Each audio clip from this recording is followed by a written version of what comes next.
Partie 1. Le silence pesait lourd dans le bureau de notre restaurant, la table d'émeraude, ce soir-là. Les factures s'accumulaient sur le bureau en chaînes massifs que nous avions choisi ensemble, il y a 10 ans, quand nous avions ouvert cet établissement avec tant d'espoir et d'amour. Mes doigts tremblèrent légèrement en parcourant les chiffres qui ne mentèrent pas. Les revenus avaient chuté de 60% en 3 mois. 60%. Comment avions-nous pu arriver là? J'entendais Julien dans la cuisine, donnant des ordres d'une voix de plus en plus tendue au cuisinier. Sa frustration était palpable, et je savais qu'il finirait par exploser. C'était toujours ainsi avec lui. Quand les choses ne se passaient pas comme prévu, il cherchait un responsable. Et ces derniers temps, j'étais devenue sa cible favorite. Amélie.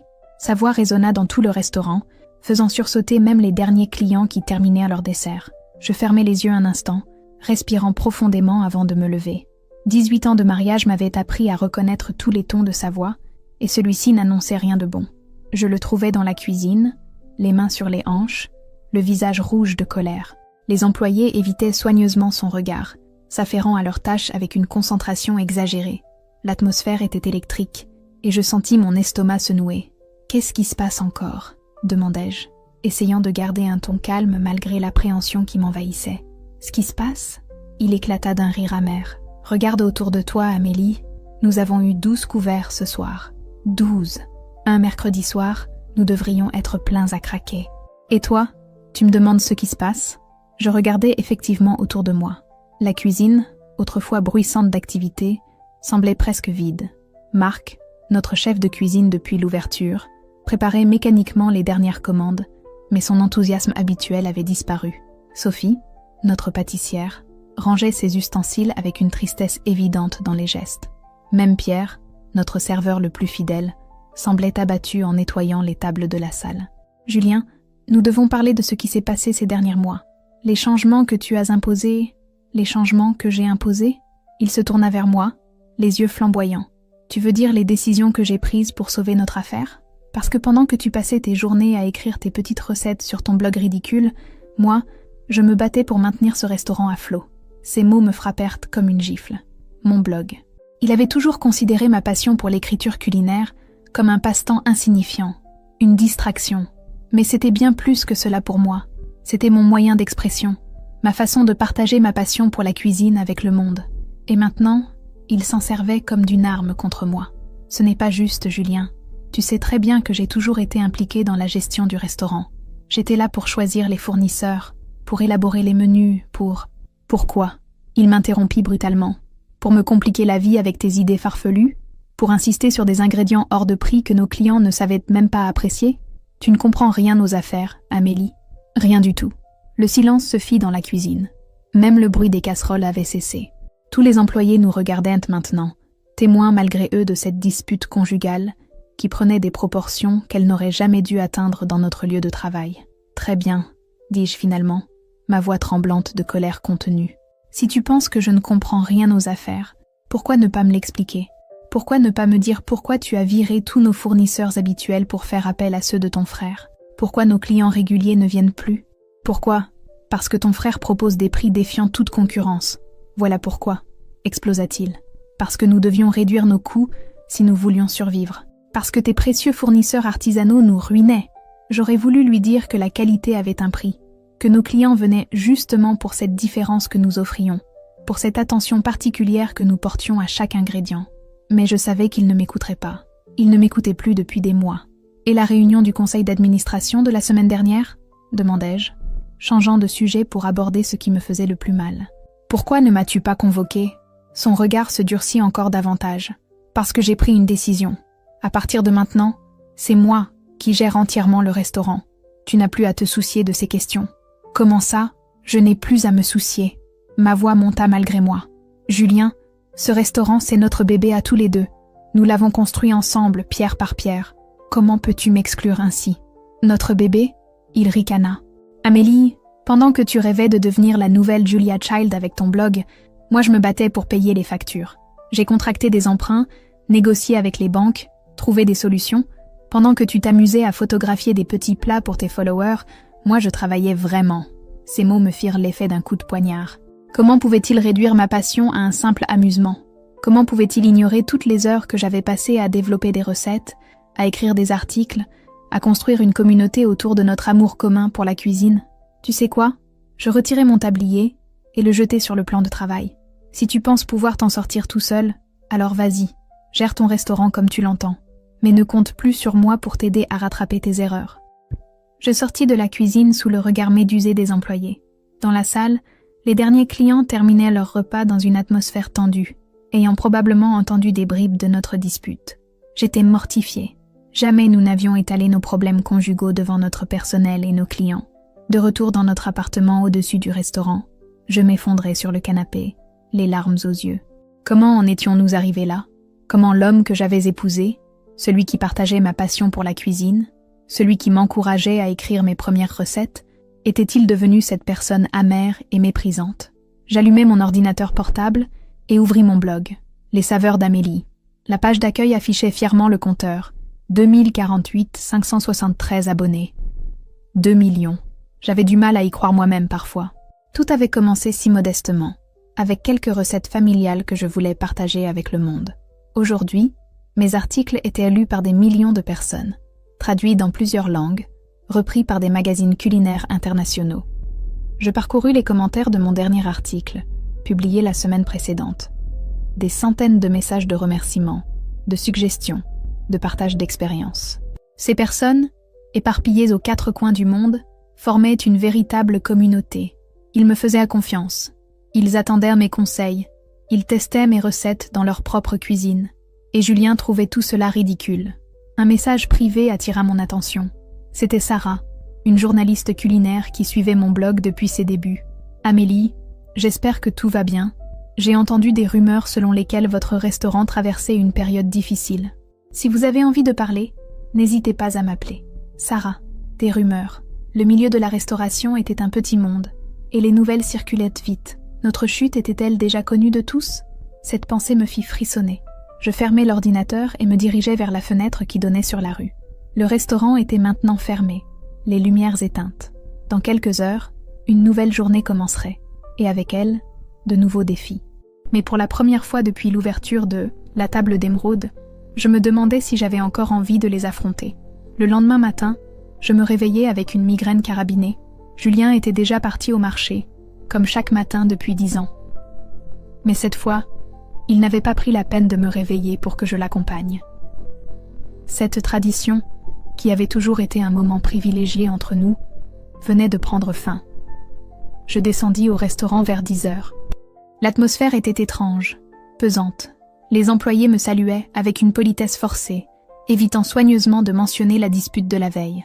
Marc s'approcha de moi, l'air embarrassé. « Amélie, je voulais te parler, en privé, si c'est possible. » Nous nous installâmes dans un coin de la salle, loin des oreilles indiscrètes. Marc était avec nous depuis l'ouverture. C'était plus qu'un employé, c'était un ami. « Écoute, je ne veux pas me mêler de vos affaires personnelles, mais... » Il hésita, cherchant ses mots. Les nouveaux fournisseurs que Julien a choisis, je sais que ce n'est pas ma place de critiquer, mais la qualité n'est plus la même. Les clients le remarquent. Que veux-tu dire exactement? Les légumes manquent de fraîcheur, la viande est parfois douteuse, et ne parlons pas des produits laitiers. Hier, j'ai dû jeter la moitié de la livraison de poisson. L'odeur était... Il fit une grimace éloquente. Mon cœur se serra. J'avais soupçonné que quelque chose n'allait pas, mais entendre ces mots de la bouche de Marc me confirmait mes pires craintes. Et les clients, comment réagissent-ils? Ils ne disent rien directement, mais je vois leur tête. Madame Dubois, tu sais, notre habituelle du jeudi, elle a à peine touché à son plat la semaine dernière. Et monsieur le maire, celui qui venait tous les vendredis avec sa femme depuis 3 ans, il a annulé sa réservation habituelle. Chaque nom qu'il mentionnait était comme un coup de couteau. Ses clients, je les connaissais tous personnellement. J'avais mémorisé leurs goûts, leurs préférences, leurs allergies. Ils faisaient partie de la famille élargie de La Table d'Émeraude. Marc, qu'est-ce que tu ferais à ma place? Il me regarda longuement avant de répondre. Je pense que tu devrais parler à Julien.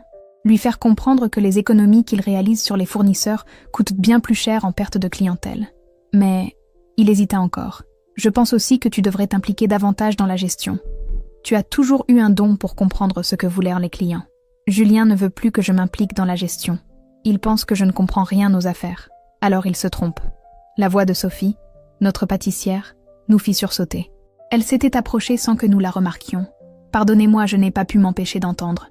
Amélie, vous avez créé l'âme de ce restaurant. Vos idées, vos recettes, votre façon de recevoir les clients, c'est ça qui nous rendait spéciaux. Sophie a raison, renchérit Pierre, qui nous avait rejoints. Avant, quand vous étiez plus présente, les clients repartaient toujours avec le sourire. Maintenant, il n'eut pas besoin de finir sa phrase. Nous savions tout ce qu'il voulait dire. Merci, murmurai-je, ému par leur soutien. Merci de me dire tout ça, mais je ne sais pas comment faire pour que Julien comprenne. Peut-être que vous devriez lui montrer, suggéra Marc. Lui prouver que vos idées marchent. Comment? Il refuse de m'écouter. Votre blog, dit Sophie avec enthousiasme. Vous avez des milliers de lecteurs. Peut-être pouvez-vous vous en servir pour faire passer un message. L'idée me fit frémir. Utiliser mon blog pour critiquer indirectement le restaurant? C'était impensable. Ou peut-être pas. Le reste de la journée se passa dans une ambiance tendue. Julien était revenu du marché de mauvaise humeur, se plaignant que les prix avaient encore augmenté. Il avait passé commande chez les fournisseurs de son frère sans même me consulter, comme s'il voulait bien me faire comprendre que mon avis ne comptait plus. L'affluence du déjeuner fut catastrophique. À peine 15 couverts, dans un restaurant qui pouvait accueillir 60 personnes. Julien accusait la concurrence, la crise économique, le mauvais temps. Tout sauf la vraie raison. Le soir, seul dans notre appartement, je repensais aux paroles de Sophie. Mon blog, cette plateforme que j'avais construite avec tant d'amour et de patience. Ces lecteurs fidèles qui me faisaient confiance. Pouvais-je vraiment m'en servir pour sauver notre restaurant? Je me connectais à mon interface d'administration et consultais les statistiques. Les chiffres étaient impressionnants. 2048 573 abonnés, un taux d'engagement de 15%, une moyenne de 500 000 vues par article. Ces données que Julien trouvait ridicules représentaient en réalité une force considérable. Une idée commença à germer dans mon esprit. Une idée terrible et merveilleuse à la fois. J'ouvris un nouveau document et commençai à écrire. Partie 2. L'article prit forme lentement, chaque mot pesé avec soin. Je savais que ce que j'étais en train d'écrire pourrait changer le cours de notre vie, peut-être même détruire définitivement notre mariage. Mais je n'avais plus le choix. Julien ne m'écoutait plus, il méprisait mon travail, il détruisait méthodiquement tout ce que nous avions construit ensemble. Quand l'amour de la cuisine se perd dans les compromis, tel était le titre que j'avais choisi. Pas de mention directe du restaurant, pas d'attaque frontale contre Julien, mais une réflexion profonde sur ce qui arrive quand on sacrifie la qualité au profit des économies, quand on oublie que la cuisine est avant tout une affaire de cœur. J'écrivais depuis 3 heures quand j'entendis Julien monter l'escalier. Il était plus de minuit, et il rentrait enfin de sa soirée avec son frère Thomas, passé à parler affaires, comme il disait. En réalité, je savais qu'ils avaient probablement noyé leurs soucis dans l'alcool, en se convainquant mutuellement que tous leurs problèmes venaient d'ailleurs. Il entra dans notre chambre sans même me regarder, se déshabilla en silence et se glissa sous les draps en me tournant le dos. Cette distance physique et émotionnelle me fit plus mal que tous ses reproches. Nous qui avions été si proches, si complices, nous étions devenus 2 étrangers partageant le même lit. Je sauvegardai mon article en brouillon et fermai l'ordinateur. Demain, je prendrai ma décision. Publier ou ne pas publier. Mais avant cela, je voulais donner une dernière chance à notre couple. Une dernière chance au dialogue. Le lendemain matin, je me levai tôt et préparai le petit déjeuner de Julien, comme je le faisais depuis 18 ans. Croissants frais de la boulangerie d'à côté, confiture de framboises maison, café qu'il aimait fort et sans sucre. Ces petits gestes d'amour quotidien qui avaient ponctué notre vie commune et qui, malgré tout, me manqueraient si tout s'effondrait. Il descendit vers 8 heures, déjà habillé et prêt à partir au marché. Il s'arrêta en voyant le petit déjeuner dressé avec soin sur la table de la cuisine. « Tu n'étais pas obligé », dit-il d'une voix neutre. « Je sais, j'en avais envie. » Je m'assis en face de lui, les mains autour de ma tasse de thé. « Julien, il faut qu'on parle. » Il soupira, comme si cette conversation était une corvée de plus dans sa journée chargée. « Amélie, nous n'avons rien à nous dire. J'ai pris mes décisions et je les assume. Mais moi, je ne les assume pas. » Ma voix était calme, mais ferme. Ce restaurant, c'était notre rêve commun. Tu es en train de le détruire. Je le détruis? Il posa sa tasse avec un peu trop de force, faisant déborder le café. Amélie, tu ne comprends décidément rien. Je me bats pour le sauver, en virant nos meilleurs fournisseurs, en servant de la nourriture de mauvaise qualité, en perdant nos clients fidèles un par un, en réduisant nos coûts, en essayant de rendre cette affaire rentable. Pendant que madame s'amuse avec son blog, monsieur essaie de payer les factures. Une fois de plus, Il revenait à mon blog, toujours avec ce ton méprisant qui me blessait profondément. Je pris une profonde inspiration avant de continuer. Mon blog, justement. Parlons-en. Ah non, pas encore. Il se leva brusquement. Je n'ai pas de temps à perdre avec tes histoires de recettes et de photos Instagram. J'ai un restaurant à faire tourner, moi. Assieds-toi, s'il te plaît. Quelque chose dans mon ton le fit hésiter. Il me regarda avec surprise, puis se rassit lentement. Julien, mon blog a 2 millions d'abonnés. Il éclata de rire. 2 millions. Tu rêves, Amélie. 2000, peut-être. Et encore. Je sortis mon téléphone et lui montrai l'écran.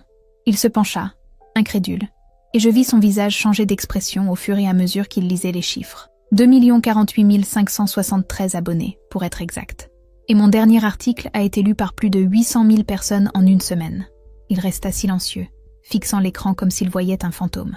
Puis, il leva les yeux vers moi, et pour la première fois depuis des mois, je vis autre chose que du mépris dans son regard.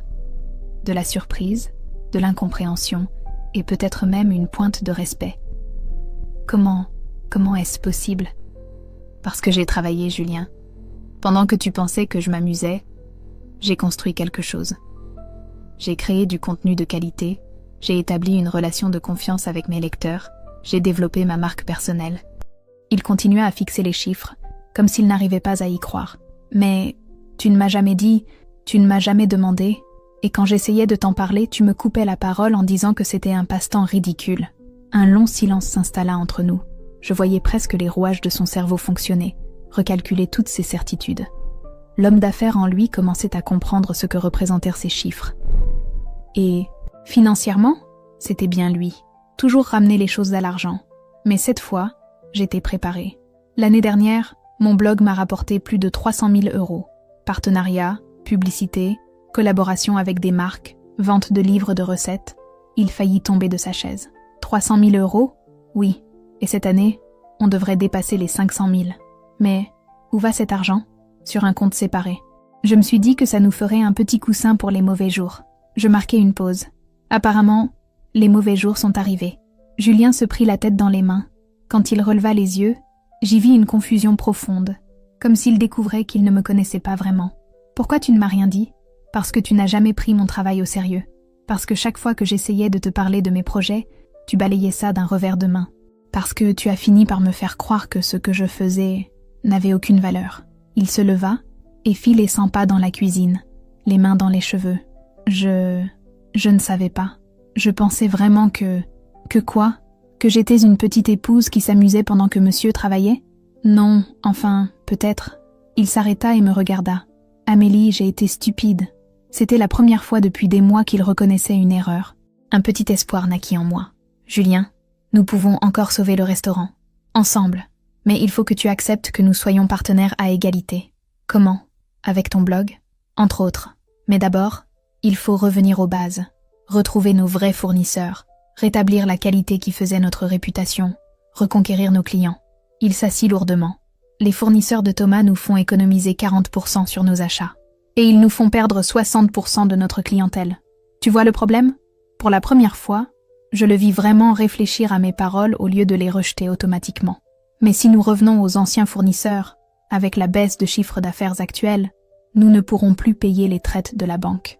C'est là que mon blog peut nous aider. Il me regarda avec curiosité. Comment? En parlant du restaurant, en faisant de la promotion, en expliquant notre philosophie culinaire. Mes lecteurs me font confiance, Julien. Si je leur recommande un restaurant, ils viendront. Tu ferais ça? Après tout ce qui s'est passé? Si tu acceptes de me faire confiance, si tu acceptes que nous reprenions les choses ensemble, comme au début. Il resta silencieux un long moment, puis hocha lentement la tête. D'accord, essayons. Ce simple mot, essayons, me fit l'effet d'une bouffée d'oxygène après des mois d'asphyxie. Nous allions peut-être pouvoir sauver notre restaurant, et avec lui, notre couple. Bien, première étape, appelle nos anciens fournisseurs, dis-leur que nous revenons. Et si certains refusent? Thomas m'a dit qu'ils étaient furieux quand nous avons rompu nos contrats. Nous nous excuserons, nous expliquerons la situation. Et si nécessaire, nous paierons des pénalités. Avec quel argent? Avec l'argent de mon blog. Il me regarda comme si je venais de lui proposer de vendre nos âmes au diable. Amélie, je ne peux pas accepter que tu paies pour mes erreurs. Nos erreurs, Julien. Ce restaurant, c'est nous deux. Tes erreurs sont mes erreurs. Et inversement. Il acquiesça. visiblement ému. Et ton frère?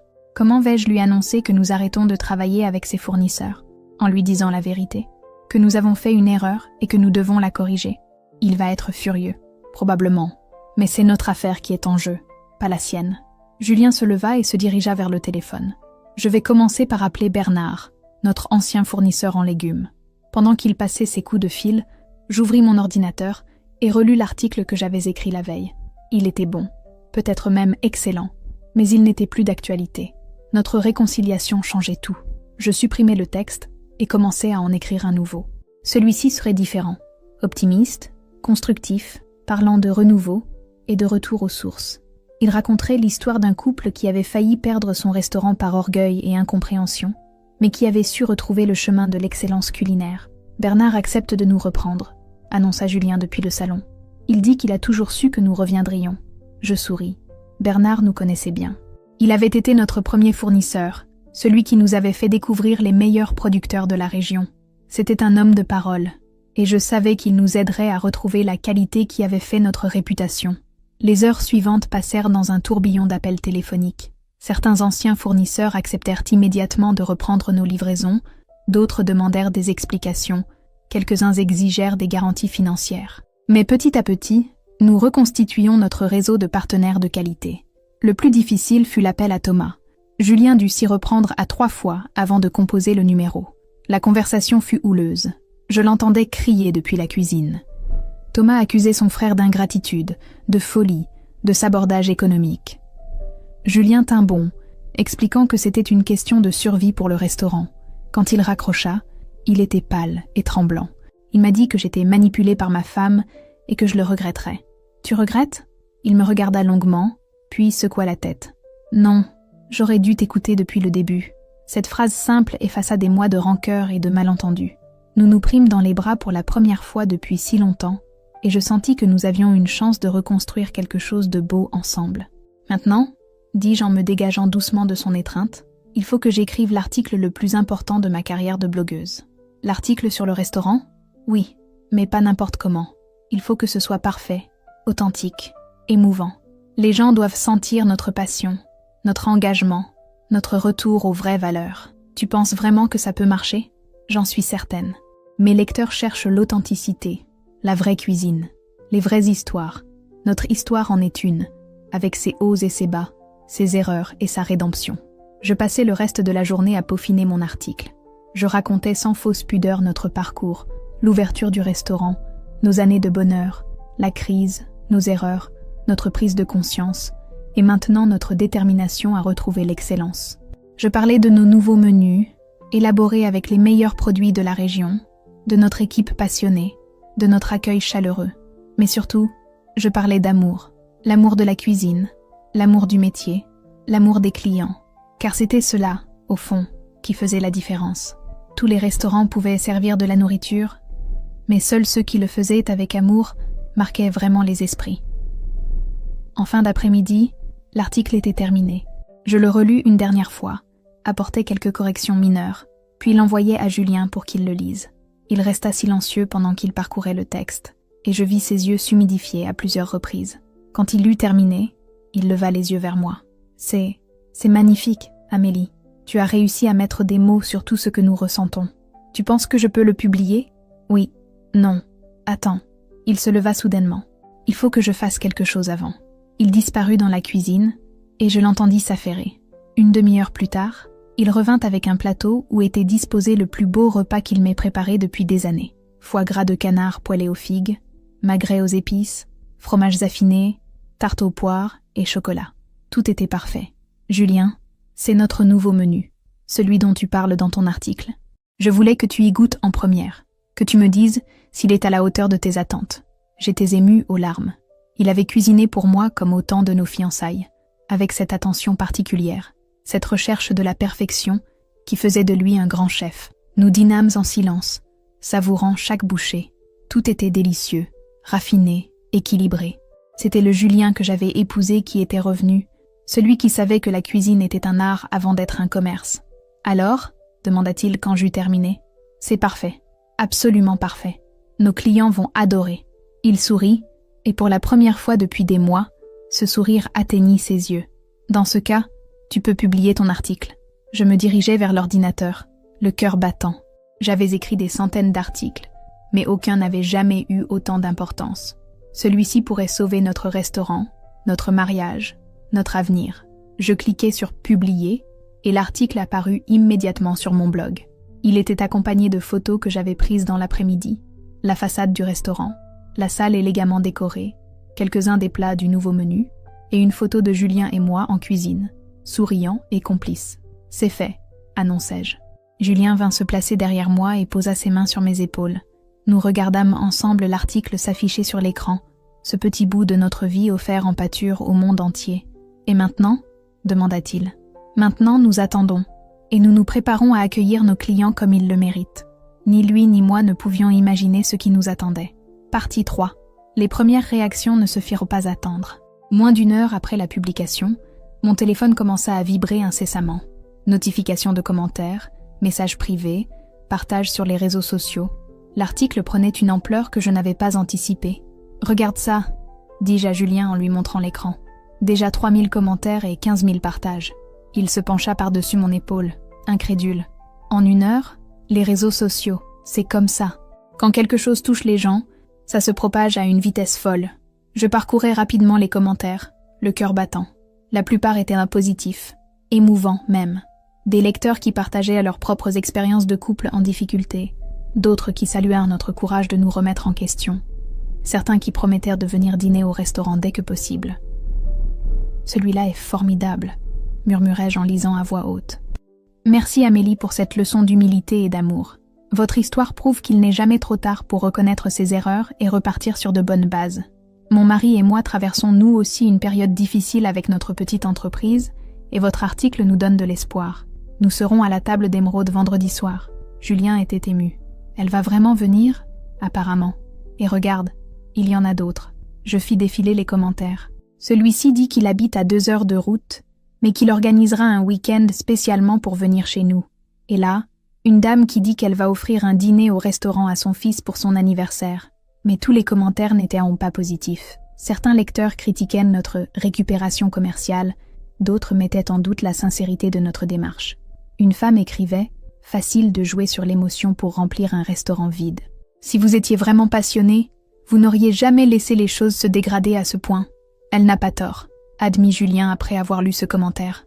Nous avons vraiment merdé. Oui, mais l'important, c'est ce que nous faisons maintenant. Je lui pris la main.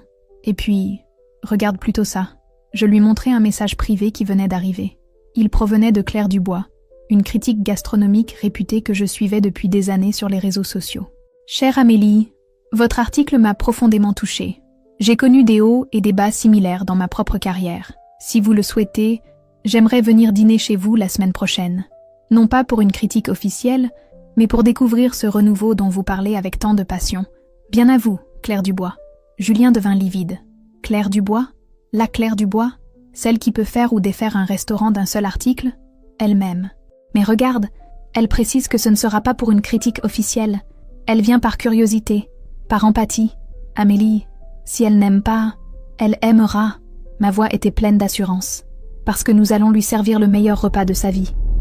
Parce que nous allons mettre tout notre cœur dans chaque plat, dans chaque geste. Le téléphone du restaurant se mit à sonner, puis à sonner encore et encore. Julien et moi nous regardâmes, incrédules.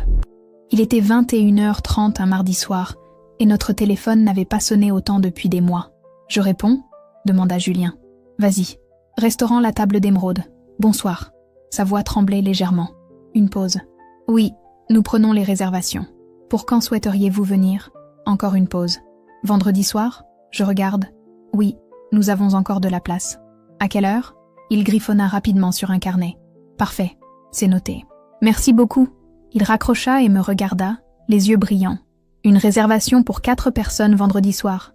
Ils ont dit qu'ils avaient lu votre article et qu'ils avaient hâte de découvrir notre nouvelle carte. » Le téléphone sonna à nouveau.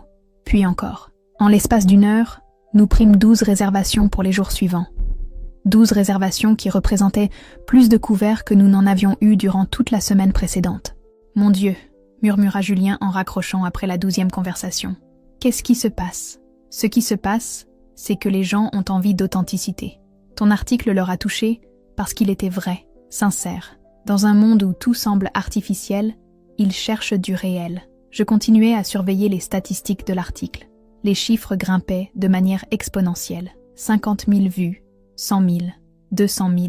À minuit, nous avions dépassé les 500 000 vues. 500 000 personnes ont lu notre histoire en 3 heures, murmurai-je, encore incrédule moi-même. Et combien vont vraiment venir? Même si seulement 1% d'entre elles viennent, ça fait 5 000 clients potentiels. Julien s'assit lourdement sur une chaise.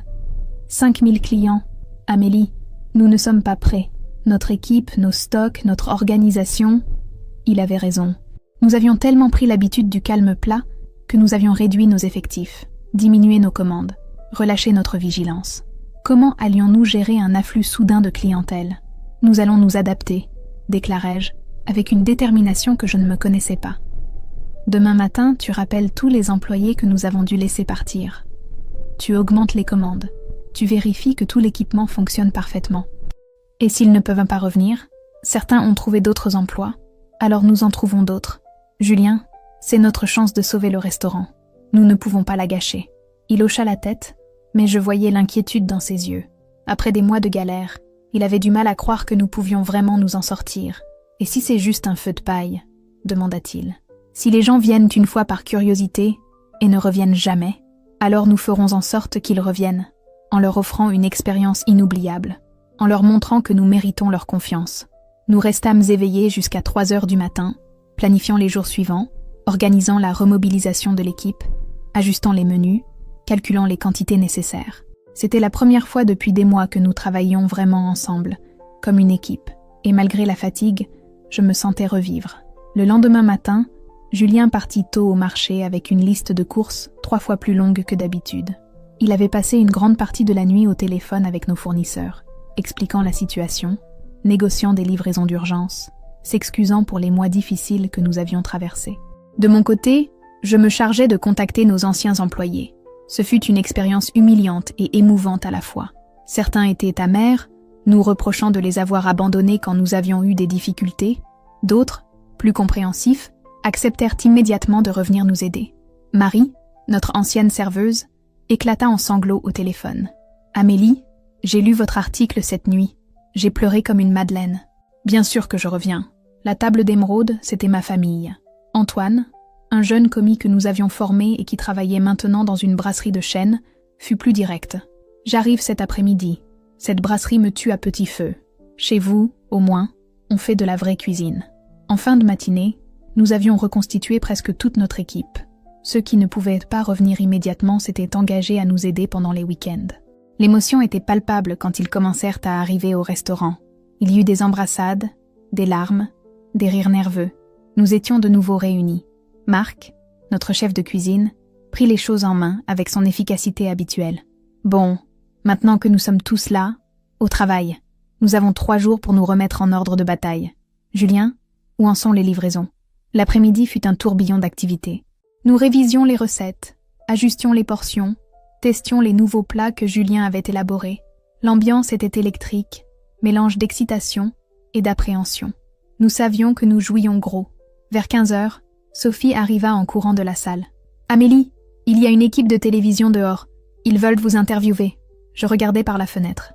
Effectivement, un camion de France 3 régional était garé devant le restaurant, et une journaliste que je reconnus vaguement attendait avec son caméraman. « Qu'est-ce qu'ils veulent ?»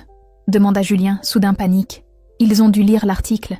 L'histoire du couple qui sauve son restaurant, ça fait un bon sujet pour le journal régional. « Tu vas y aller ?»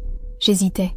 L'interview pourrait nous donner encore plus de visibilité, mais elle pouvait aussi mal tourner si la journaliste posait les mauvaises questions. « Nous y allons ensemble », décidai-je finalement. C'est notre histoire à tous les deux. L'interview dura 20 minutes. La journaliste, heureusement bienveillante, nous posa des questions sur notre parcours, notre crise, notre renaissance. Julien était nerveux au début, mais il se détendit rapidement et parla avec passion de sa cuisine, de son amour pour le métier. « Et vous, Madame Moreau, que représente pour vous ce succès de votre blog ?» me demanda la journaliste en conclusion. « C'est la preuve que l'authenticité paie toujours. Mes lecteurs me font confiance parce que je suis sincère avec eux. Je partage mes échecs autant que mes réussites. Et aujourd'hui, cette confiance nous aide à reconstruire ce que nous avions failli perdre. » Une dernière question. Que diriez-vous aux couples qui traversent des difficultés similaires? Julien et moi nous regardâmes, puis il prit ma main avant de répondre. Que l'orgueil est le pire ennemi de l'amour. J'ai failli perdre ma femme et mon restaurant parce que j'étais trop fière pour reconnaître mes erreurs. Heureusement, il n'est jamais trop tard pour bien faire. Quand l'équipe de télévision repartit, nous retournâmes en cuisine, épuisés mais satisfaits. L'interview passerait au journal de 19h, nous donnant encore plus de visibilité. J'ai l'impression de rêver, murmura Julien en regardant l'effervescence qui régnait dans la cuisine.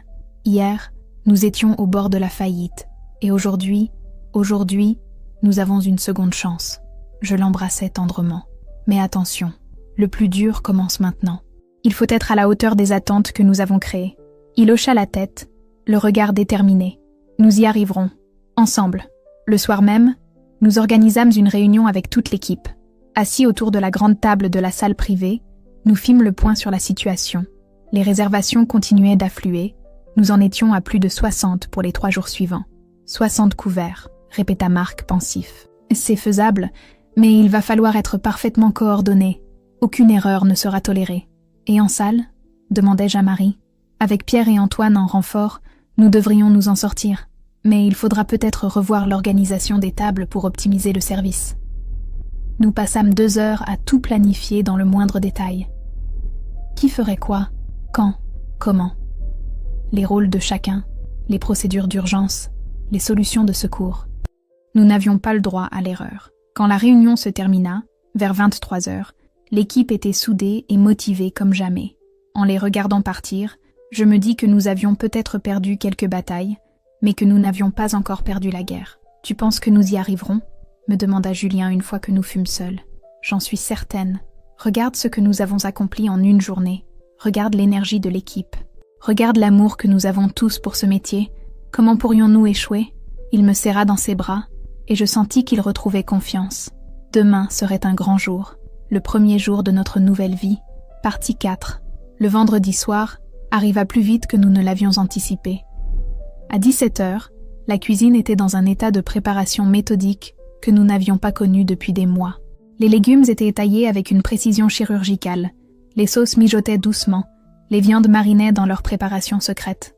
L'odeur qui régnait dans les lieux me rappelait nos plus belles années, quand la passion guidait chacun de nos gestes. Julien vérifiait une dernière fois la cuisson de ses terrines maison, quand Marie fit irruption dans la cuisine, le visage rayonnant d'excitation. « Vous ne devinerez jamais qui vient de réserver pour ce soir. Claire Dubois ?» demandai-je, le cœur battant. « Non, mieux que ça. Enfin, différent. » Elle brandissait son carnet de réservation comme un trophée. « Jean-Pierre Coff. Il a appelé il y a 10 minutes. Il sera là à 20h avec sa femme. » Le silence tomba dans la cuisine. Jean-Pierre Coff, le critique gastronomique le plus redoutable de la région, celui dont une mauvaise critique pouvait ruiner un restaurant en une semaine. Julien devint livide. Il a dit pourquoi il venait. Il a lu l'article d'Amélie et l'interview à la télé. Il a dit qu'il était curieux de voir si notre renaissance était authentique ou du marketing bien ficelé. « Mon Dieu !» murmura Julien en s'appuyant contre le plan de travail.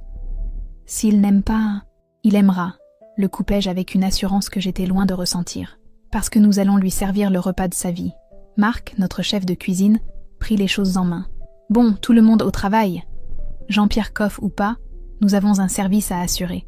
Julien, concentre-toi sur tes spécialités. Amélie, tu t'occupes de la salle avec Marie. Et surtout, n'oubliez pas, nous cuisinons avec amour, pas avec stress. » L'équipe se remit au travail avec une détermination redoublée. Chacun savait que cette soirée pourrait déterminer l'avenir du restaurant. Les premiers clients arrivèrent à 19h. Un couple de quinquagénaires qui nous sourit chaleureusement en franchissant la porte. « Bonsoir, nous sommes les Martineau. Nous avons lu votre magnifique article, Madame Moreau. Nous venons de Lyon spécialement pour dîner chez vous. » Leur enthousiasme me réchauffa le cœur. Je les installai à une table près de la fenêtre et leur expliquai personnellement notre nouvelle carte. Ils écoutaient avec attention, posèrent des questions pertinentes sur les produits, l'origine des viandes, les techniques de cuisson. D'autres clients arrivèrent rapidement. La salle se remplissait progressivement, et l'ambiance était exceptionnelle. Ces gens n'étaient pas venus par hasard. Ils avaient fait la démarche de nous faire confiance après avoir lu notre histoire. Il y avait une bienveillance palpable, une envie de nous voir réussir. À 20h précises, Jean-Pierre Coff franchit la porte.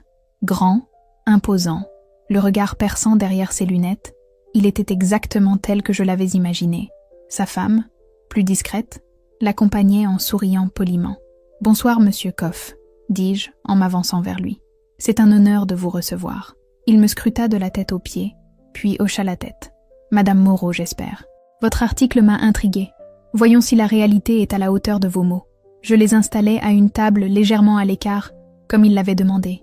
Quand je leur apportai la carte, Jean-Pierre Koff la parcourut rapidement, fronçant parfois les sourcils, approuvant d'un hochement de tête pour certains plats. « Ces produits, dit-il en pointant du doigt une ligne de la carte, ce foie gras de canard aux figues, d'où vient-il ? De la ferme du Bosc, dans le Gers.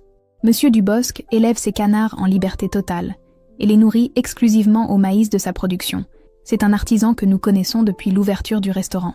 Et c'est Saint-Jacques, pêché ce matin même en baie de Saint-Brieuc par le bateau de Michel Kervran. Elles arrivent vivantes, et nous les préparons dans la journée. » Il continua son interrogatoire pendant plusieurs minutes, testant mes connaissances, vérifiant que nous ne mentions pas sur la provenance de nos produits. Je répondais avec passion, détaillant chaque fournisseur, chaque technique de préparation. « Bien, » finit-il par dire, « nous prendrons le menu dégustation. Et dites à votre mari que je veux voir ce dont il est capable. » Je transmis le message en cuisine, où Julien était déjà en sueur malgré la fraîcheur de la soirée d'automne. « Jean-Pierre Koff veut le menu dégustation. Il dit qu'il veut voir ce dont tu es capable. »« Parfait, » répondit Julien, les mâchoires serrées. « Il va voir. » Ce qui suivit fut un ballet culinaire d'une précision époustouflante.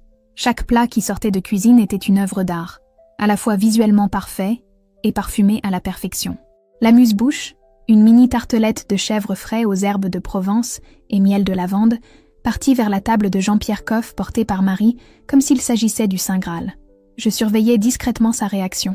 Il goûta lentement, mâcha consciencieusement, fit tourner les saveurs en bouche. Son visage ne trahissait aucune émotion, mais je le vis noter quelque chose sur son carnet. Le foie gras aux figues suivit, accompagné d'un pain brioché que Sophie avait pétri avec amour dans l'après-midi.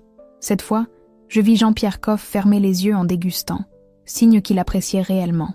Sa femme souriait, ce qui était également bon signe. Pendant ce temps, les autres tables vivaient leur propre expérience gastronomique. Le couple de Lyon n'arrêtait pas de complimenter chaque plat. Une table de jeunes amoureux prenait des photos de leurs assiettes pour les partager sur Instagram. Un groupe d'amis célébrait un anniversaire dans une ambiance détendue et joyeuse. L'entrée de Jean-Pierre Koff fut les Saint-Jacques poêlés, accompagnés d'une purée de topinambour et d'une émulsion de truffes. Marc l'avait préparé avec un soin tout particulier, et le résultat était visuellement parfait. La cuisson des Saint-Jacques était nacrée, exactement comme il fallait. Cette fois, Jean-Pierre Koff ne put masquer sa satisfaction. Il hocha la tête avec approbation et dit quelques mots à sa femme, qui sourit plus largement. Mon cœur commença à se desserrer. Le plat principal était le magret de canard aux épices, la spécialité de Julien, celle qui avait fait notre réputation au début. Il l'avait cuisiné avec une attention particulière, contrôlant la cuisson minute par minute pour obtenir cette texture rosée parfaite qui caractérisait sa cuisine. Quand Marie posa l'assiette devant Jean-Pierre Koff, un silence relatif se fit dans la salle. Même les autres clients semblaient comprendre qu'un moment important se jouait. Le critique découpa un morceau de viande, le goûta avec concentration, puis attaqua les accompagnements. Purée de châtaigne, légumes de saison rôtis, jus corsé aux baies roses. Pour la première fois de la soirée, il sourit. Un sourire discret, mais indéniable. Ma tension commença à retomber. Les fromages furent servis avec un assortiment de confitures maison que j'avais préparé l'été précédent. Jean-Pierre Koff prit son temps pour choisir, questionnant Marie sur l'affinage, l'origine de chaque fromage. Tout était parfait. Le roquefort de chez Papillon, le camembert de Normandie affiné par Maître Laurent, le chèvre cendré des Cévennes.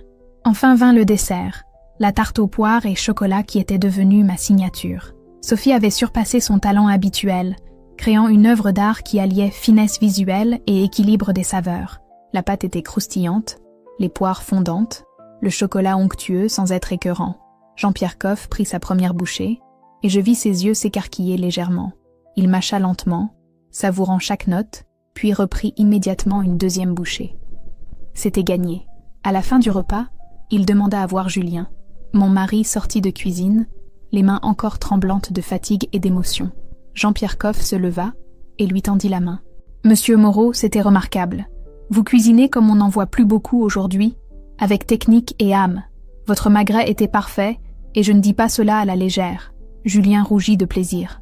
Merci, monsieur Koff. Venant de vous, c'est mérité. Il se tourna vers moi. Madame Moreau, votre article disait vrai. Vous avez vraiment retrouvé votre excellence. Ce restaurant mérite sa réputation. Il régla l'addition avec un généreux pourboire et partit en nous serrant la main chaleureusement. Quand la porte se referma derrière lui, toute l'équipe explosa de joie. Nous avions réussi. Le reste du service se déroula dans une ambiance euphorique. Tous les clients repartirent enchantés, certains prenant déjà rendez-vous pour revenir. La salle se vida vers minuit, nous laissant épuisés mais heureux. Nous avons réussi, murmura Julien en s'effondrant sur une chaise. Nous avons vraiment réussi. C'était juste le début, répondis-je en m'asseyant à côté de lui.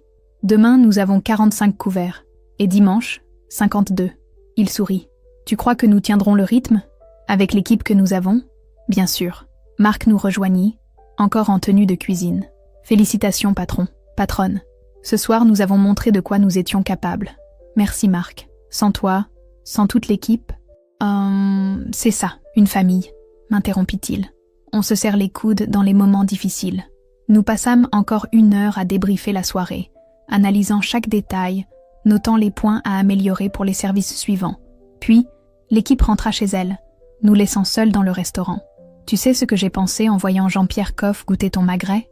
Demandai-je à Julien en rangeant les dernières 2 chaises. Non, quoi? J'ai pensé que j'étais fière de toi, fière de nous, fière de ce que nous avions reconstruit ensemble.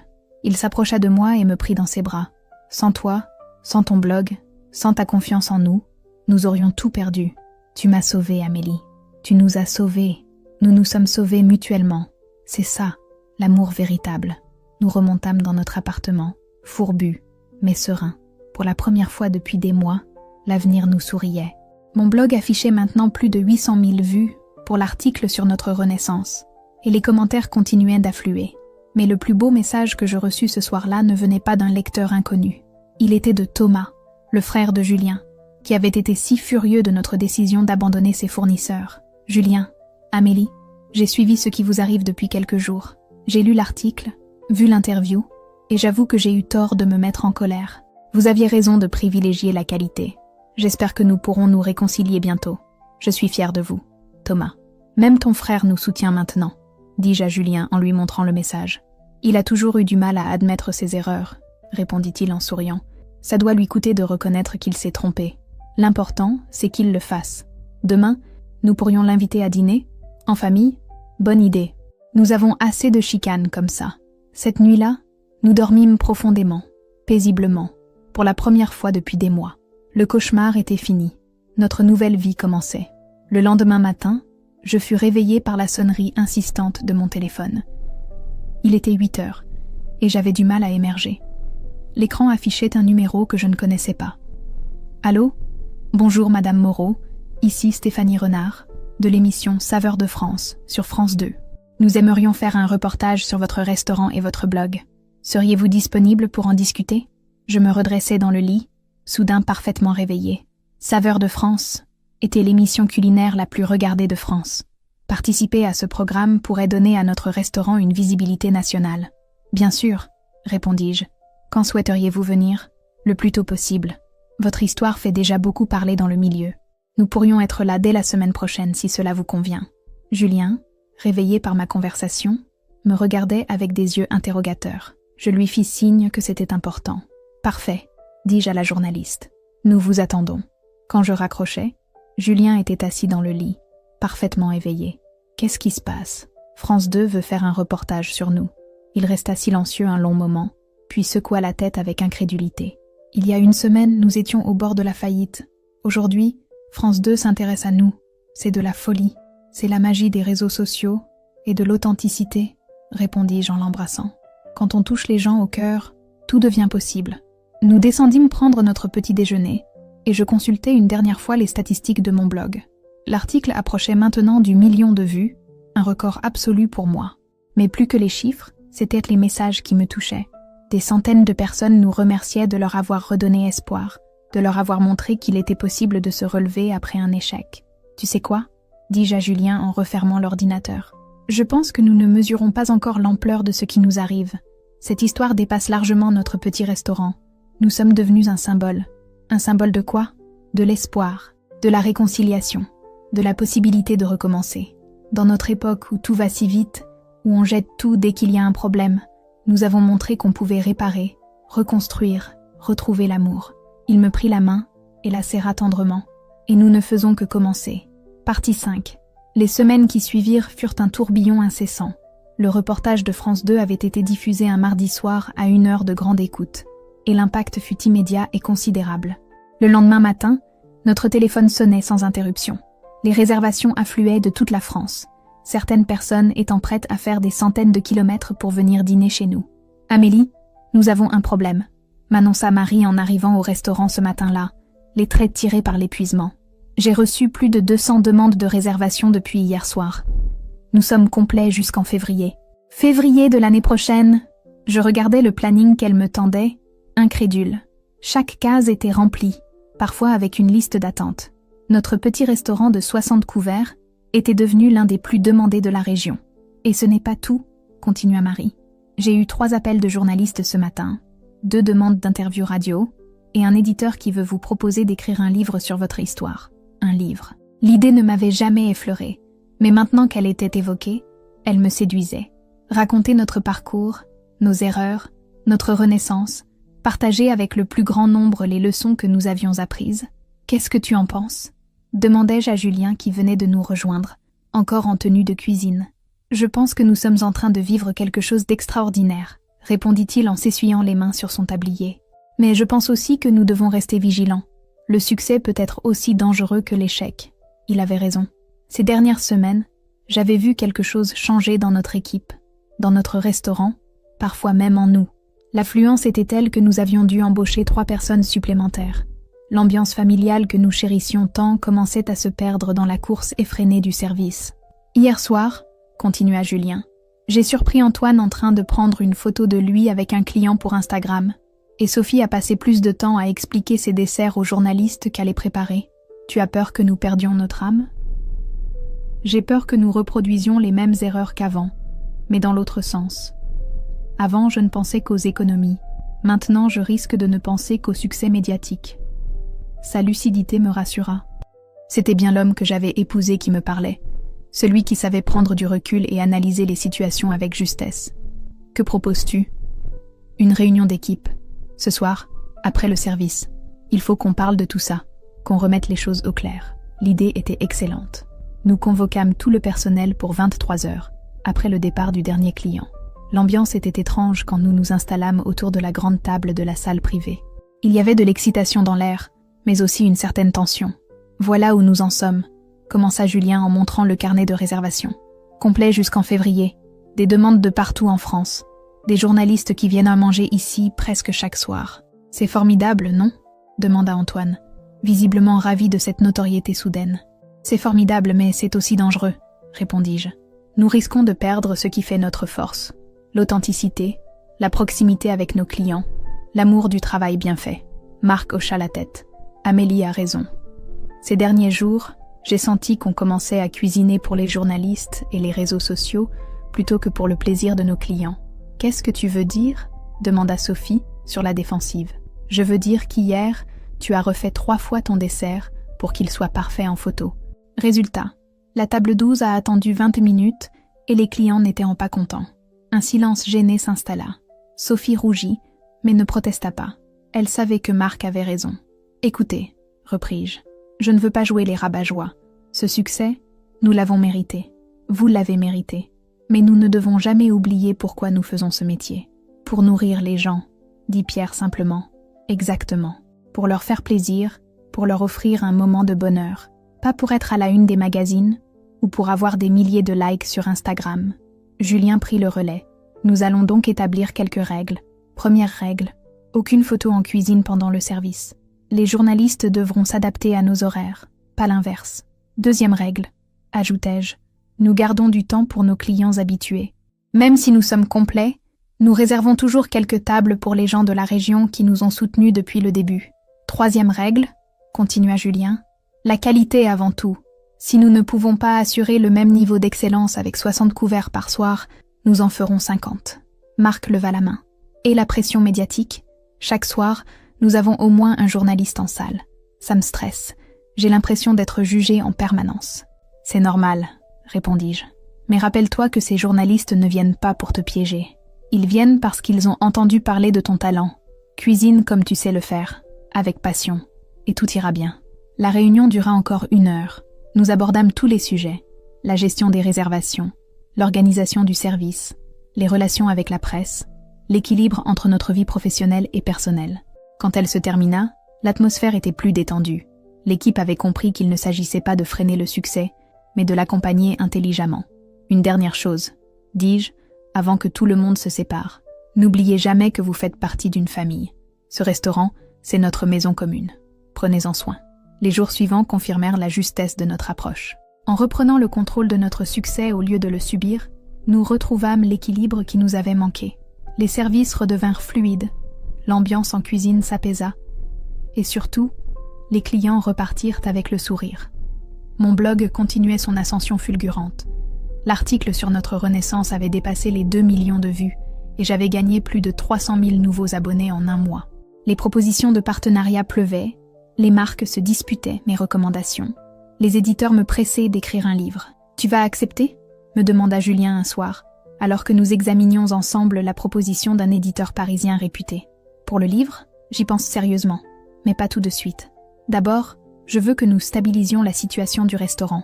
Et pour les partenariats, cette marque d'ustensiles de cuisine t'offre 50 000 € pour une simple recommandation. 50 000 €, c'est tentant, mais ces ustensiles, je ne les ai jamais testés. Comment pourrais-je les recommander à mes lecteurs ?» Il sourit. « Tu n'as pas changé. L'argent ne te fait toujours pas perdre la tête. L'argent, c'est un moyen, pas une fin. Ce qui compte, c'est la confiance de mes lecteurs. Sans elle, mon blog ne vaut rien. » Cette philosophie, nous l'appliquions aussi au restaurant.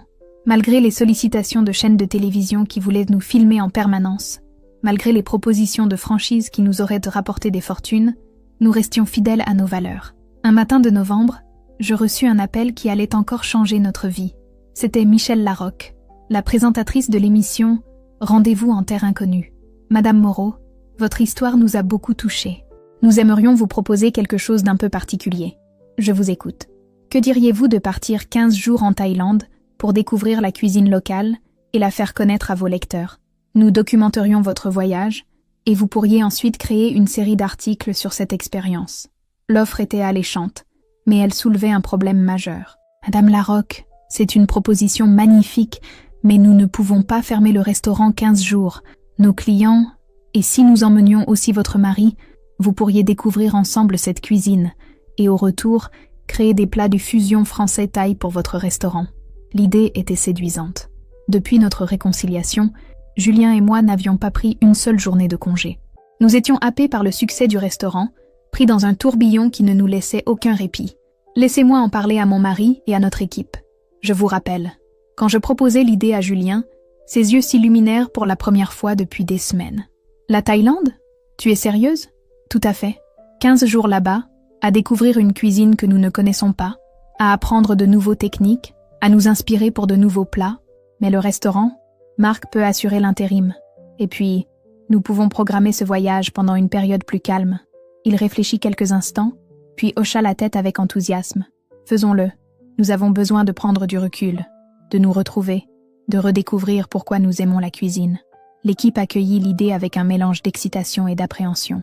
Marc accepta volontiers de prendre les rênes temporairement, et les autres se montrèrent curieux de découvrir les recettes que nous ramènerions de ce voyage.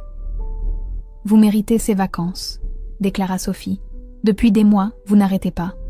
Et puis, ça nous fera du bien de montrer qu'on peut tenir le restaurant sans vous. » Sa boutade nous fit rire, mais elle contenait une part de vérité. Il était important que l'équipe gagne en autonomie, qu'elle se sente pleinement responsable de la réussite du restaurant. Les préparatifs du voyage nous occupèrent pendant plusieurs semaines. Je me documentais sur la cuisine thaïlandaise, appris quelques mots de base, pris contact avec des chefs locaux que nous devions rencontrer. Julien, de son côté, étudiait les techniques de cuisson asiatique, s'interrogeait sur les épices et les associations de saveurs. La veille du départ, nous organisâmes un dîner d'adieu avec toute l'équipe. L'ambiance était détendue, chaleureuse. Nous avions traversé tant d'épreuves ensemble que ces 15 jours de séparation nous semblaient de presque dérisoires. Promettez-moi une chose, dis-je en levant mon verre. Amusez-vous. Profitez de cette expérience pour prendre des initiatives, pour exprimer votre créativité. À notre retour, nous voulons retrouver un restaurant encore plus vivant qu'aujourd'hui. Et vous, répondit Marc, promettez-nous de vraiment vous reposer, de redécouvrir le plaisir d'être ensemble, sans pression, sans journaliste, sans téléphone qui sonne toutes les 5 minutes. Promis, répondîmes-nous en chœur. Le lendemain matin, nous prîmes l'avion pour Bangkok, laissant derrière nous un restaurant florissant, une équipe soudée, et surtout, une histoire d'amour qui avait survécu à ses pires épreuves. Pendant le vol, je consultais une dernière fois les statistiques de mon blog. 2 800 000 abonnés, des articles qui généraient chacun plus d'1 million de vues, des revenus qui dépassaient maintenant les 800 000 € annuels. Ces chiffres qui auraient dû me réjouir me laissaient étrangement indifférente. « À quoi tu penses ?» me demanda Julien, qui avait remarqué ma songerie. « Je pense que nous avons réussi au-delà de nos rêves les plus fous.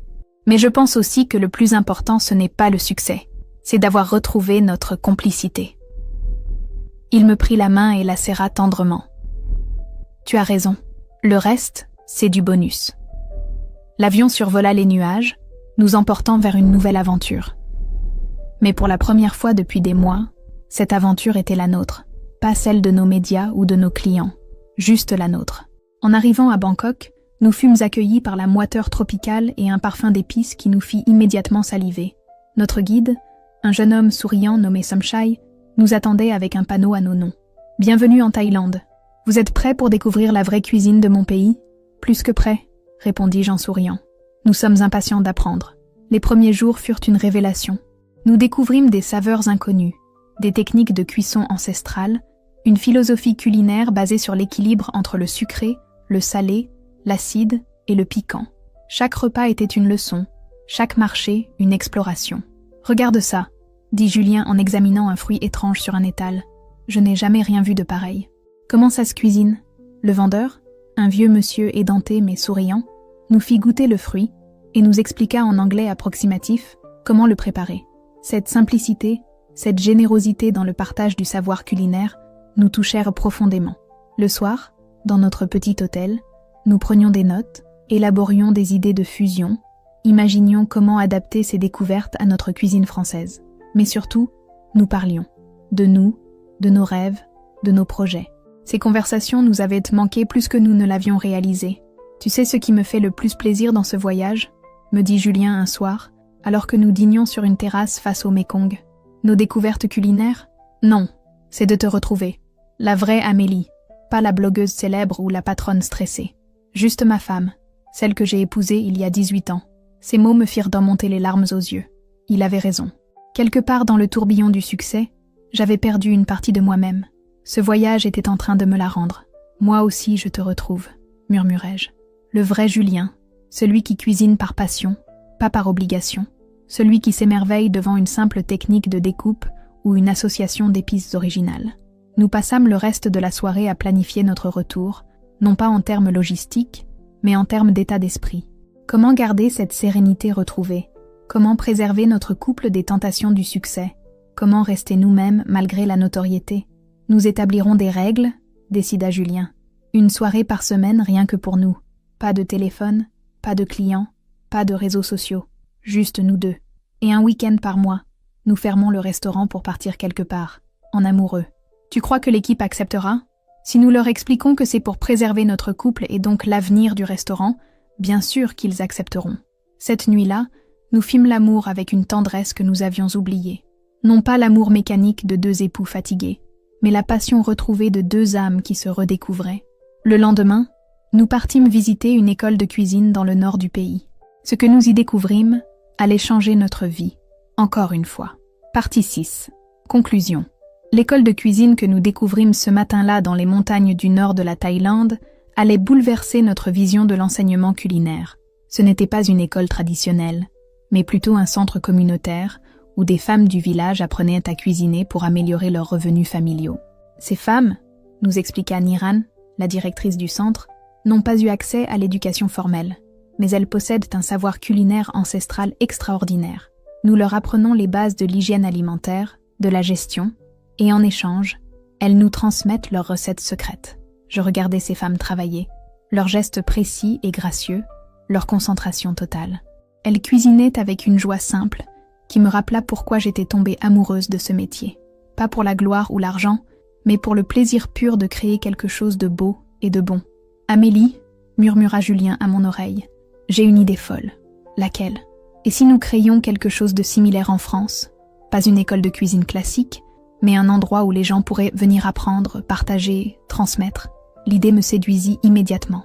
Depuis le succès de mon blog, j'avais reçu des centaines de messages de lecteurs qui rêvaient d'apprendre la cuisine, mais qui n'avaient pas les moyens de s'inscrire dans des écoles prestigieuses et coûteuses.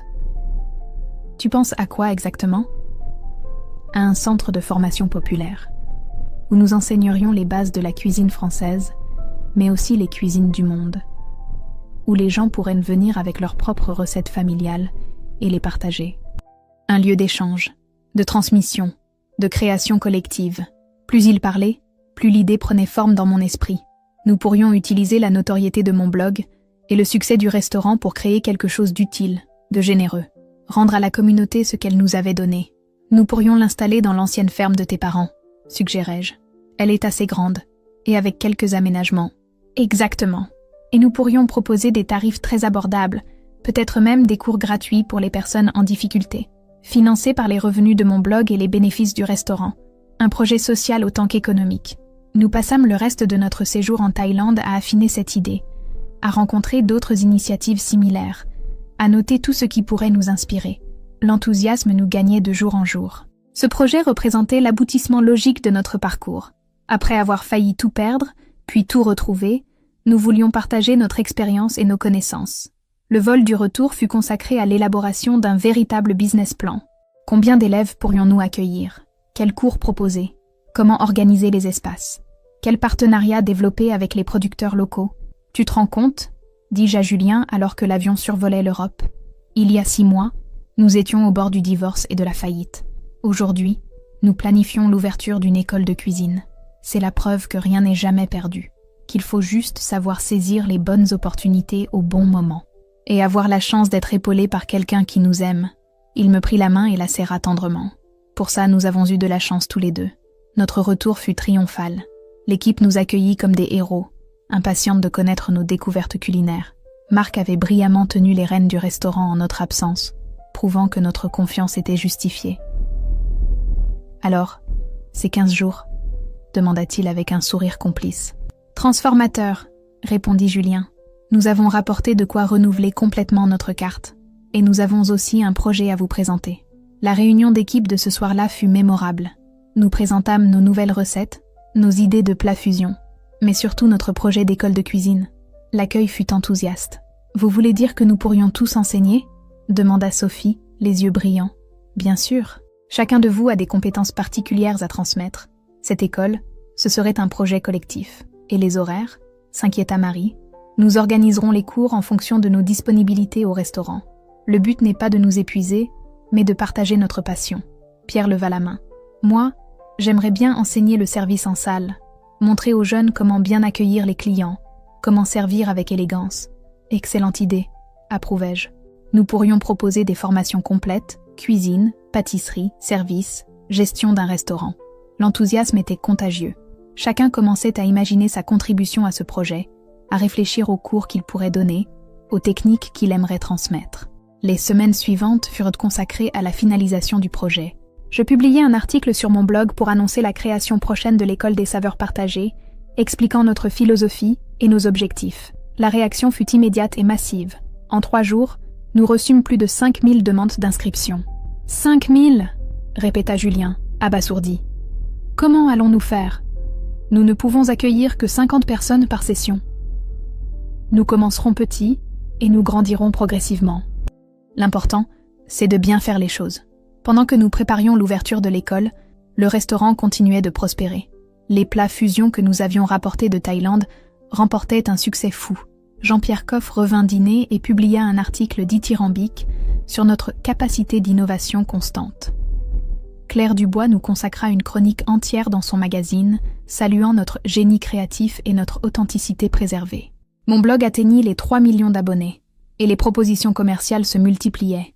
Mais nous avions appris à être sélectifs, à ne nous associer qu'aux marques et aux projets qui correspondaient vraiment à nos valeurs. « Tu sais ce qui me rend le plus fier ?» me dit Julien un soir, alors que nous préparions les derniers détails pour l'inauguration de l'école. Notre réconciliation? Ça, bien sûr, mais aussi le fait que nous ayons su transformer notre échec en force. Nous aurions pu nous contenter de sauver le restaurant et de profiter du succès. Au lieu de ça, nous créons quelque chose d'utile pour les autres. C'est notre façon de dire merci à tous ceux qui nous ont aidés à nous relever. L'inauguration de l'école des saveurs partagées eut lieu un samedi d'avril, dans l'ancienne ferme des parents de Julien magnifiquement rénovée. Nous avions invité une 50aine de personnes, la première promotion d'élèves, nos fournisseurs, quelques journalistes, et bien sûr, Thomas, le frère de Julien, avec qui nous nous étions réconciliés. « Je dois vous avouer quelque chose », déclara Thomas lors de son discours. « Quand vous avez arrêté de travailler avec mes fournisseurs, j'ai cru que vous étiez devenu fou. Aujourd'hui, je comprends que vous aviez raison de privilégier la qualité. Et ce projet d'école prouve que votre succès ne vous a pas monté à la tête. » Ces mots me touchèrent profondément. La réconciliation familiale était aussi importante que notre réussite professionnelle. Le premier cours fut donné par Julien lui-même, les bases de la cuisine française. Je le regardais enseigner, partager sa passion avec la même générosité qu'il mettait dans ses plats. Ses élèves, âgés de 16 à 70 ans, l'écoutaient avec attention, posèrent des questions pertinentes, s'émerveillaient devant chaque technique. « Voilà », murmurai-je à Marie qui m'avait rejointe, « c'est exactement ce que nous voulions créer. Un lieu où la cuisine rassemble, où l'âge et l'origine sociale n'ont pas d'importance, où seul compte l'envie d'apprendre et de partager. N'oublie pas le partage. » 6 mois après l'ouverture de l'école, nous faisions le bilan. Plus de 300 personnes avaient suivi nos cours, certaines pour le plaisir, d'autres dans l'espoir de créer leur propre activité culinaire. Plusieurs de nos anciens élèves avaient ouvert de petits restaurants ou des services de traiteurs, appliquant les techniques apprises chez nous. Nous avons créé un écosystème, observa Marc lors d'une réunion d'équipe. Les élèves deviennent à leur tour des ambassadeurs de la bonne cuisine. C'est formidable. Et financièrement ? Demanda Pierre, toujours pragmatique. L'école s'autofinance, annonçai-je. Nous ne gagnons pas d'argent dessus, mais nous n'en perdons pas non plus. Et les retombées indirectes pour le restaurant sont considérables. Effectivement, beaucoup de nos élèves venaient dîner au restaurant après leurs cours, amener leurs familles et leurs amis. L'école était devenue un formidable outil de fidélisation et de développement commercial. Un soir de décembre, presque un an après notre réconciliation, Julien et moi nous retrouvâmes seuls dans le restaurant après le service. C'était devenu notre rituel hebdomadaire. Prendre un moment rien qu'à nous, sans téléphone, sans ordinateur, juste pour parler et être ensemble. Si on m'avait dit il y a un an que nous en serions là aujourd'hui, murmura Julien en sirotant un verre de vin, je ne l'aurais jamais cru. Moi non plus. Parfois, j'ai l'impression de rêver. 3 millions d'abonnés sur ton blog, un restaurant qui ne désemplit pas, une école qui marche au-delà de nos espérances, et surtout, il marqua une pause et me regarda intensément. Surtout, nous nous aimons plus fort qu'avant. Il avait raison. Notre amour avait traversé l'épreuve de l'échec et celle du succès. Il en était sorti grandi, approfondi, enrichi. Tu sais ce qui me fait le plus plaisir ? Demandai-je. Dis-moi. C'est de voir que nous inspirons d'autres couples. Les messages que je reçois sur le blog, des dizaines de personnes nous écrivent qu'elles ont surmonté leurs propres difficultés en s'inspirant de notre histoire. Nous sommes devenus un symbole sans l'avoir voulu, un symbole d'espoir, la preuve qu'il n'est jamais trop tard pour se rattraper, pour se réconcilier, pour repartir. Cette nuit-là, en montant dans notre appartement, je jetai un dernier coup d'œil au restaurant. Les tables étaient dressées pour le lendemain, la salle brillait de propreté, tout était prêt pour accueillir de nouveaux clients. Dans la cuisine, nos équipes avaient préparé avec amour les bases qui serviraient à élaborer les plats du jour suivant. La table d'émeraude, notre bébé, avait grandi et prospéré. Mais plus que cela, elle était devenue le symbole de notre renaissance, le témoin de notre amour retrouvé. Je me connectais une dernière fois à mon blog avant de me coucher. Un nouveau message venait d'arriver, d'une jeune femme de Lyon. « Chère Amélie, mon mari et moi traversons une crise terrible. Nous étions sur le point de divorcer quand nous avons lu votre histoire. Nous avons décidé de nous battre pour notre couple, inspirés par votre exemple. Nous venons dîner chez vous la semaine prochaine pour célébrer notre réconciliation. Merci de nous avoir montré le chemin. » Je montrai le message à Julien, qui sourit avec émotion. « C'est ça, notre vraie réussite, murmura-t-il. Pas les étoiles au guide Michelin, ou les millions d'abonnés. C'est d'avoir aidé des gens à sauver leur amour, et d'avoir sauvé le nôtre au passage. Il m'embrassa tendrement, et nous nous endormîmes dans les bras l'un de l'autre, apaisés et confiants en l'avenir. 2 ans plus tard, l'histoire prit un nouveau tournant quand je reçus un appel inattendu. C'était un producteur de cinéma parisien qui voulait adapter notre histoire pour en faire un film. « Votre parcours touche tellement de gens », m'expliqua-t-il. « Cette histoire d'amour, de résilience, de renaissance, c'est exactement le type de récit dont les spectateurs ont besoin aujourd'hui. » Julien et moi discutâmes longuement de cette proposition. Exposer encore davantage notre intimité, voir notre histoire racontée par d'autres, l'idée nous séduisait et nous inquiétait à la fois. « Si nous acceptons, » finit par dire Julien, « ce doit être pour les bonnes raisons, pour continuer à inspirer, à donner espoir, pas pour la gloire ou l'argent, et à condition de contrôler le scénario. Notre histoire, c'est nous qui la racontons le mieux. » Nous acceptâmes finalement, et le film sortit 2 ans plus tard. Il remporta un succès considérable, touchant des millions de spectateurs dans le monde entier. Mais plus que le succès commercial, ce furent les réactions du public qui nous émurent. Des centaines de couples nous écrivirent pour nous dire que notre histoire leur avait redonné espoir, les avait encouragés à se battre pour leur amour. Aujourd'hui, 5 ans après notre réconciliation, la table d'émeraude est devenue une référence gastronomique nationale. Mon blog compte plus de 5 millions d'abonnés et l'école des saveurs partagées a formé plus de 2000 personnes. Nous avons ouvert une 2e école à Lyon, puis une 3e à Marseille. Mais le plus important, c'est que Julien et moi sommes toujours ensemble, plus amoureux que jamais. Nous avons appris que l'amour véritable n'est pas exempt d'épreuves, mais qu'il peut les surmonter si l'on s'en donne les moyens. Chaque soir, quand nous fermons le restaurant et que nous remontons dans notre appartement, nous prenons un moment pour nous rappeler d'où nous venons. Cette nuit où tout semblait perdu, où nous étions au bord de la rupture définitive, où l'avenir paraissait bouché. Tu te souviens, me dit parfois Julien, de cette nuit où tu m'as révélé ton succès, quand tu m'as dit que ton dernier article avait été partagé 500 000 fois? Comment l'oublier? Tu es devenu blême en réalisant que j'étais passé à côté de ta réussite par orgueil et aveuglement, que j'avais failli perdre la femme de ma vie pour des histoires d'égo stupides. Mais nous nous en sommes sortis, grâce à toi, grâce à ton amour, à ta patience, à ta foi en nous, grâce à nous deux, parce que l'amour, ça se construit à 2, et nous nous endormons chaque soir avec la certitude que, quoi qu'il arrive, nous saurons affronter l'avenir ensemble.